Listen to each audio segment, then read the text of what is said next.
Hey guys, this is John Blau with the Herald Times. I'm here with Sam Beishuizen from thehoosier.com, and we're here to talk about the Big Ten Women's Basketball Tournament. Do you remember that from last year, Sam? Yeah, last year it was also at Bankers Life Fieldhouse, and we were hanging out like we usually do, and you couldn't find your seat. I think it took like 3 or 4 laps because there wasn't assigned seating, and it confused the heck out of both you and Seth Tackett. You couldn't find your spot. Probably everybody else on press row was wondering why I was like doing laps around Bankers Life Fieldhouse. But I was a little embarrassed for you. I just wanted to stand out and help you. And I was, no, John, you can sit anywhere, but maybe tomorrow you'll have an assigned seat. Maybe.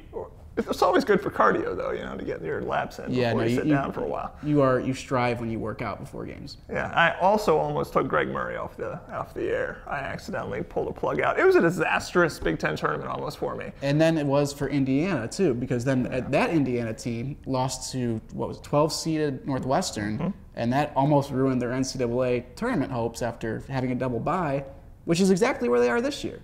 Yeah, it's kind of an interesting situation. You would think being in the 4 seed is a good thing. You get that double bye, you get that rest. But last year they had the same deal. It wasn't exactly everything they wanted it to be. They had that one and done. We were wondering. It was a very anxious few days after that Big Ten tournament to find out if they were going to make the tournament or not. It turned out that they were a 9 seed in the NCAA tournament, comfortably in, I guess. But this year, I would say that everybody's pretty much thinking along the same lines, that they're on the bubble. Right now, their RPI is at 45. That puts them at about a 10 and 11 seed in some projections. If you lose in the first round here, that could be damaging. Yeah, unlike last year's team. I mean, last year's group had 2 or 3 ranked wins going into the Big Ten tournament. This year's group has 1 ranked win going into the Big Ten tournament, and that was Michigan a little bit earlier this year. So they can't really afford to lose and drop off now. I don't think it's safe to say that they'd be better off if they were like a 5 seed and had won today, just to add an extra win. Because I do think getting the double bye is beneficial more often than not. Right. But they just don't want to lose this and have to sweat it out on the weekend or selection Monday. That's the next weekend. Right. They just don't want to be in that position. I mean, if you win, the good news for Indiana is if they win Friday and they do just pick up that extra victory, that Big Ten. It doesn't matter what they do in that next game. They're in, and that's really what matters. Right, and they got to beat Purdue to make it happen. And Purdue, they played once this season. They beat them 74-60 at Assembly Hall. This time, though, we're on a neutral site. Does that change things, do you think? I don't think so. Maybe it does, maybe it doesn't. I mean, that was a weird game at Simon Scott Assembly Hall because Indiana jumped out to a pretty healthy deficit. Yeah, I'm sorry, I was talking in reverse there. Yeah, Purdue jumped out to a good lead. Indiana jumped out to a deficit, if you will. But then the Hoosiers dominated the second quarter and really the fourth quarter. It was a huge game for Kim Royster, who went the 7 of 11 shooting. The sophomore forward did. She had like 14 points. I think that was it. I don't think she had any free throws. So just those 7 layups, and that was all she needed. It was maybe her best game of the season, and it really helped out Indiana then. You have to imagine the Hoosiers will need a similar performance this time around. Right. Yeah, I mean, you've talked about Kim Royster a lot this season. She's been kind of your X factor. Yeah, it didn't work out too well, did it? Yeah, I mean, she's had great games, and then she's reverted, and then she's come back and had performances also. I mean, against Illinois, she had to play some minutes because of some foul trouble for Jen Anderson. Yeah, it's just with Kim. I mean, we were here 3 or 4 months ago filming a similar video at the start of the year, and I called her the X factor of the season. I thought Kim Royster was going to be a huge help for them in the post because, Amanda Cahill and Jen Anderson, they're clearly the 1-2 down the post, but they needed a sidekick. They needed somebody else that could come in and really give a lot of energy off the bench. I thought it was going to be Kim Royster. She showed flashes of it this year, like she did against Purdue, like she did against Illinois, but other times she hasn't even earned playing time. And luckily for Indiana, freshmen like Darby Forsman have been able to step into that role and play rather well, not as well as maybe we thought Kim Royster was going to play, but if they can get quality minutes out of Kim Royster this go around, just like they did the last time they played Purdue,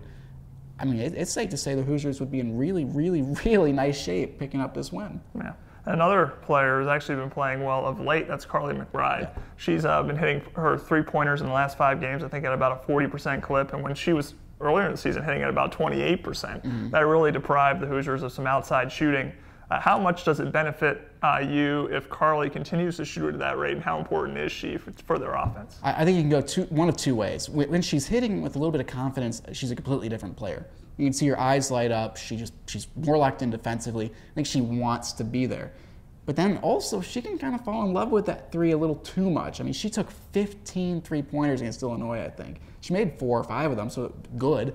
But the second she starts relying on that and tries to shoot herself out of a slump, which she sometimes does, then you're just missing a bunch of three-pointers. If Carly McBride can just find some sort of rhythm into her shot in the Big Ten tournament game tomorrow or Friday against Purdue, then she completely opens up the floor. It helps Jen Anderson out in the post. It helps Amanda Cahill out in particular, because then you have that stretch 4 that has a little bit more space to play. It changes the entire dynamic of this team. But the key thing is Carly just going to be ready to not overshoot that 3. That's the biggest thing. She just has to be a threat and knock a few down. The last thing Indiana needs to do is just to rely on the 3-ball, because that's gotten them in trouble in games like Nebraska, which they lost. Even a little bit in Illinois, they were, that's the kind of game you don't want to be addicted to 3-pointers. But if she can get going, it's a huge help for this team. Yeah.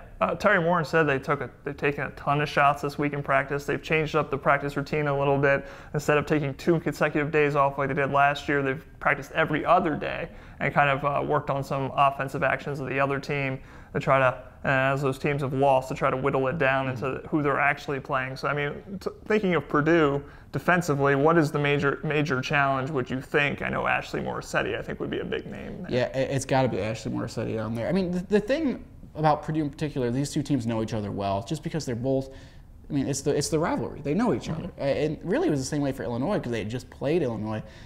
Nobody's going to get surprised. Teams don't really change too much. Actually, talking to Rhett Wiersbe the other day, Indiana's assistant coach, he mentioned that pretty bluntly. He goes, we don't change much. We know who we are. Other teams know who we are. Who's going to win the game? That's kind of what it is. You expect a few different changes, and I do expect most of those changes to come on the defensive end. I bet Purdue gives them some garbage looks, some zone read, just anything to confuse Tyra Buss, because when Tyra Buss gets confused, then things go wrong, because then Indiana's late in the shot clock. They have to rush things. The more just some garbage, 2-3 zones, switching from a zone to man, 1-2, like anything, just whatever you can do. Name the zone. I bet that's what we'll see out of Purdue, just to get Indiana thinking. Because when you get thinking, things kind of go poorly, especially in these Big Ten tournament-style games, where for whatever reason shooting seems really difficult for Indiana teams at Bankers Life Fieldhouse, both the men and the women. Right. They need to get off to a good start. So, Sam, I mean, what are the chances, do you think, that we're going to be dancing? We're going to be dancing? Well, we're going to be dancing maybe, and then they'll be dance dancing too. We can dance if we want. I don't know if I want to dance with you, John. I bet the Indiana women's basketball team does go dancing. I think they are an NCAA tournament team. The thing that concerns me is the lack of ranked wins until they got one. When you knock off that Michigan team, suddenly everything is okay. All they got to do is win 1 game. Can you beat your rival? What better scenario can you ask for? I bet Indiana can come out tomorrow, beat Purdue, move on, and it doesn't matter what you do on the weekend.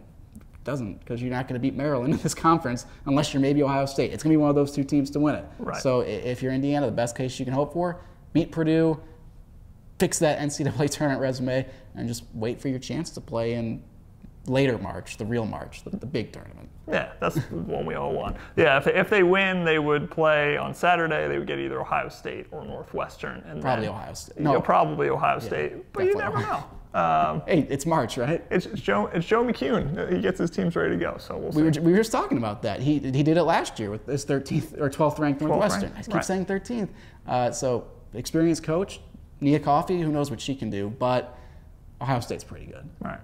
So that's our video, and me and Sam will go outside and dance a little bit, and then we'll see you guys tomorrow. I'm not dancing.